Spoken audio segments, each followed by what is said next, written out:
रंजीत जरूरत से ज्यादा सीधा लड़का था, जिस वजह से हर कोई उसे बहुत आसानी से पागल बना दिया करता। रंजीत की मां का देहांत उसके बचपन में ही हो गया था, जिसके बाद उसके पिता हरीश ने अपने बेटे की जिंदगी में मां की कमी को पूरा करते हुए वीरवती नाम की एक औरत से दूसरी शादी कर ली। हरीश को वीरवती से राहुल नाम का बेटा हुआ था। वीरवती मुंह पर रंजीत से जितना मीठा बोलती थी, उतना ही दिल में वो उससे नफरत करती थी। ऐसी एक दिन हरीश वीरवती से बोलता है, वीरवती, अब रंजीत बड़ा हो गया, उसकी शादी की उम्र हो गई। अब मैं चाहता हूँ ना, हम उसके लिए एक अच्छी सी लड़की देखें और उसका घर बसा दे। और फिर उसकी शादी के बाद राहुल की शादी भी तो करनी है। जी ठीक है, जैसा आपको सही लगे। वैसे मुझे तुमसे एक जरूरी बात भी करनी थी। जी हाँ, बोलिए, क्या हुआ?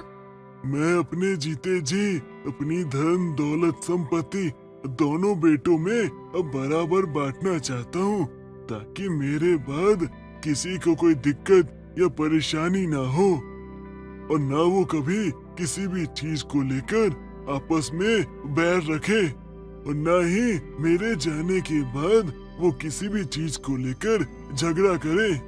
इतना कहकर हरीश वहाँ से चला जाता है। तभी वीरवती खुद से बोलती है, उस पागल रंजीत के नाम पर ये अपनी आधी प्रॉपर्टी करना चाहते हैं।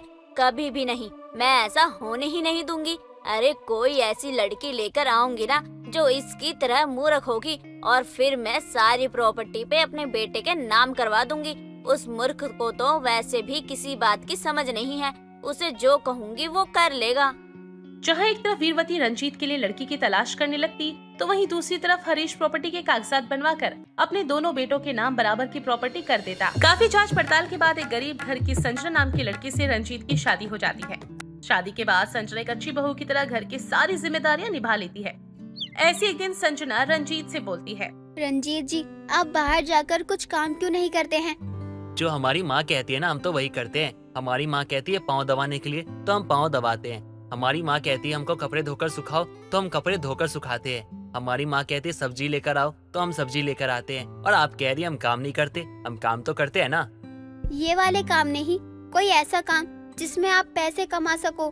पैसा? हम पैसा क्यों कमाएंगे? हमें पैसों की जरूरत पड़ती नहीं है, क्योंकि हमें जो चीज चाहिए होती है हमारी माँ लाकर हमको दे देती है। हमारी माँ ने ना आज तक हमें कभी भी किसी भी चीज की कमी नहीं होने दी। रंजीत की बातें सुनकर संजना को उसकी मूर्खता और भोलेपन का एहसास होता है। वक्त गुजरता चला जाता है। हरीश की तबीयत अब खराब रहने लगी थी। एक दिन बीमारी के चलते वो अपना दम तोड़ देता है। हरीश की मौत के बाद अब वीरवती अपनी असली रंग दिखाना शुरू करती है। ऐसी एक दिन वीरवती और राहुल दोनों आराम से सोफे पर बैठे थे। संजना रसोई में काम कर रही होती है। तभी रंजीत बाहर से घर आता है और वीरवती बोलती है, आ गए तुम, बहुत देर लगा दी।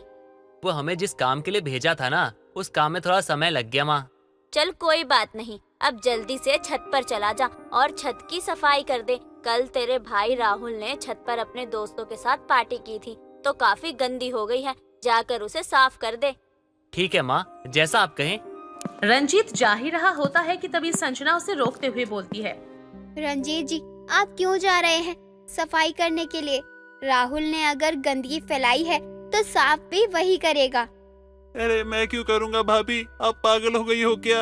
हाँ, आपको पता नहीं है कितनी धूप है। आप क्या चाहती हो, मैं जाकर सफाई करूं? हाँ, मुझसे नहीं होगा।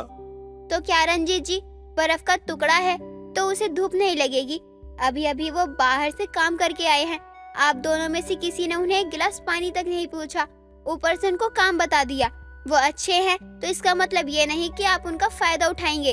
अरे संजना जी, आप गुस्सा क्यों कर रही हो? अरे हम कर देंगे साफ सफाई। आपको कुछ भी करने की कोई जरूरत नहीं है। जिसने गंदगी फैलाई है वो ही खुद साफ कर सकता है, ठीक है ना माँ जी? इतना कहकर संजना गहरी निगाहों से वीरवती को देखती है। वीरवती चुप रहती है और कुछ नहीं बोलती। दिन गुजरते चले जाते हैं। अब धीरे धीरे संजना रंजीत के स्वभाव में थोड़ा थोड़ा परिवर्तन लाने की कोशिश करती है। ये सब देखकर राहुल से बोलती है, मुझे लगा था कि ये संजना गरीब घर की लड़की है, इसलिए मैं इसे दबा कर रखूंगी। जो बोलेगी ये लड़की वही करेगी, पर ये तो जरूरत से ज्यादा चालाक निकली। रंजीत को अब अपने इशारे पर नचाने लगी है। कहीं ऐसा न हो कि ये रंजीत को मूर्ख से होशियार बना दे, और फिर रंजीत के नाम जो प्रॉपर्टी का हिस्सा है वो हमारे हाथों से चला जाए। हमें जल्दी ही कुछ करना पड़ेगा। आप सही कह रही हो माँ, हमें कुछ करना चाहिए वरना भाभी सब कुछ बदल के रख देंगी। सुनो राहुल, अब सबसे पहले हमें संजना को किसी तरीके से इस घर से बाहर भेजना होगा। उसके बाद ही इस मूर्ख के धन को हमें अपने नाम पर करवाना होगा। संजना के रहते तो हम अपनी चाल में कभी कामयाब नहीं हो पाएंगे। इतना कहकर वीरवती अपने दिमाग में एक योजना बनाती है, जिसके बाद अगले दिन सभी लोग खाना खा रहे होते हैं। तभी वीरवती एक बालों का गुच्छा अपनी सब्जी की कटोरी में डाल देती है। उसके बाद चिल्लाते हुए बोलती है, हे भगवान, ये क्या है? बहू, बालों का गुच्छा? तू मुझे मारना चाहती है क्या? बहू, जो मेरी सब्जी में तू बालों का गुच्छा परोस रही है। माँ जी, मैंने सब कुछ देख के बनाया है। ये मुझे नहीं पता था कि आपकी सब्जी में ये कहाँ से आ गया। तुम्हारे कहने का क्या मतलब है कि मैं झूठ बोल रही हूँ? ये सब कुछ मैं जानबूझकर कर रही हूँ। रंजीत बेटा, देख ले, मैं तो तेरी बहू को कुछ भी नहीं कहती, फिर भी तेरी बहू मुझे जान से मारना चाहती है। सारा खाना ये बनाती है। इसने जानबूझकर मेरी सब्जी में ये बालों का गुच्छा मिलाया है ताकि मैं इसे खाऊंगी और स्वर्ग सिधार जाऊंगी। उसके बाद ये अपना हुक्म चलाएगी। मैंने ऐसा नहीं किया रंजीत जी, मेरी बात का यकीन कीजिए। संजना बार बार अपनी सफाई देती रही, पर रंजीत को अपनी माँ के आगे संजना की कोई बात समझ नहीं आती। बातों ही बातों में बात इतनी ज्यादा बढ़ जाती है कि वीरवती रंजीत के हाथों संजना को धक्के देकर घर से निकलवा देती है। जिसके बाद वीरवती मन ही मन सोचती है, अब चलूंगी मैं अपनी असली चाल। संजना नाम की बला तो घर से बाहर जाएगी। अब मैं इस मूर्ख की सारी प्रॉपर्टी को अपने राहुल के नाम पर करवा ही लूंगी। उसके बाद मैं और मेरा बेटा ऐश करेंगे और इसे सारी जिंदगी अपना नौकर बनाकर रखेंगे। इतना कहकर वीरवती मन ही मन मुस्कुराती है, तो वहीं दूसरी तरफ संजना अपने मायके में बैठी खुद से बोलती है, मेरे पति इतने मूर्ख हैं कि उन्हें इतना भी नहीं पता कि उनकी माँ उनको सिर्फ दिखावटी प्यार करती है। वो जो भी कहती है, मेरे पति उनके लिए वो पत्थर की लकीर हो जाती है। मुझे पक्का यकीन है जरूर सासू माँ के दिमाग में कोई न कोई षड्यंत्र चल रहा है, इसलिए उन्होंने ये सब किया है और मुझे घर से निकाला है। मुझे ये कुछ भी करना होगा और अपने पति तक जाना होगा, उनकी मदद करनी होगी। कहीं ऐसा ना हो कि उन पर कोई विपदा आ जाए। परेशान संजना अपने माता पिता से इस बारे में बात करती है। ऐसी एक दिन वीरवती कचहरी से प्रॉपर्टी के कागज बनवा कर आ रही होती है, तब उसे वहाँ पर संजना देख लेती है। जिस वकील से वीरवती ने कागज बनवाए थे वो किस्मत से संजना के दोस्त के पिता थे। संजना जल्दी से उन वकील के पास जाती है और उनसे सारी बात पूछती है, जिस पर वकील बोलते हैं, हमसे प्रॉपर्टी के पेपर्स बनवाए हैं। वो प्रॉपर्टी के पेपर्स पर अगर रंजीत साइन कर देता है तो सारी संपत्ति वीरवती और राहुल के नाम हो जाएगी। उसका उस संपत्ति पे कोई भी राइट नहीं होगा। वकील की बात सुनकर संजना को सारी चीजें समझ आ जाती हैं। वीरवती संजना के मूर्ख पति का धन पाने के लिए सब कुछ कर रही थी। वीरवती कागज लेकर घर पर पहुंचती है और रंजीत से बोलती है, रंजीत बेटा, ये कुछ जरूरी कागज है, इस पर एक बारी साइन कर दे। ठीक है माँ। क्या माँ हम इन कागजात को पढ़ सकते हैं? वो क्या है ना माँ कि संजना हमेशा कहती थी कि कागजात को ना पढ़ के ही कोई साइन वाइन करना चाहिए। अब भैया पढ़ने की क्या जरूरत है? आप भी ना क्या बातें कर रहे हो? अरे भाभी तो वैसे कुछ भी बोलती रहती थी, आपको याद नहीं है वो कितनी चालू थी? अरे माँ आपके साथ कुछ गलत थोड़ी करेगी। अरे आप माँ पे यकीन कीजिए और साइन कीजिए। नहीं भाई, ऐसी बात नहीं है, बस एक बार पढ़ना चाहते थे हम।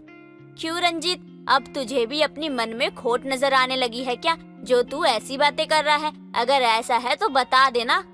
वीरवती रंजीत को फिर से इमोशनली ब्लैकमेल करती है और रंजीत भावनाओं में भरकर जैसे ही पेन उठाता है और कागज पर साइन करने ही वाला होता है कि तभी वहाँ पर संजना वकील साहब के साथ आ जाती है और बोलती है, रुक जाइए, आप इन कागज पर हस्ताक्षर नहीं करेंगे। संजना जी, आप यहाँ क्या कर रही हैं? हमने आपको कहा था ना आप हमारे घर में दोबारा मत आइएगा। और आप अपने साथ ये किसको लेकर आई हैं? कौन है ये? ये वकील साहब हैं। तुम्हारी माँ तुम्हें आज तक धोखा देती रही। रंजीत, वो तुमसे कोई प्यार नहीं करती, उन्हें बस तुम्हारी प्रॉपर्टी से प्यार है। वो प्रॉपर्टी जो तुम्हारे पिताजी ने तुम्हारे नाम की थी। तुम्हारी माँ बहुत अच्छे से जानती है कि तुम अपना अच्छा बुरा नहीं समझते। तुम्हारी इसी मूर्खता का फायदा उठाते हुए वो तुम्हें हमेशा इमोशनली ब्लैकमेल करती रही हैं, ताकि तुम कभी खुद को ऊंचा ना उठा सको। उन्होंने हमेशा तुम्हें नौकर बना के रखा, किस लिए? ताकि तुम अपनी मूर्खता से कभी बाहर ही ना आ सको। इतना कहकर संजना चुप हो जाती है, जिसके बाद वकील बचा हुआ बाकी सच रंजीत को बताता है। अपनी माँ का सच जानने के बाद रंजीत के पैरों तले जमीन खिसक जाती है। उसे समझ आ जाता है कि संजना हमेशा से ही उसका अच्छा चाहती थी, जिसके बाद रंजीत अपने हिस्से का धन जायदाद लेकर हमेशा के लिए राहुल और वीरवती से अलग हो जाता है और संजना के साथ अपना नया जीवन शुरू करता है।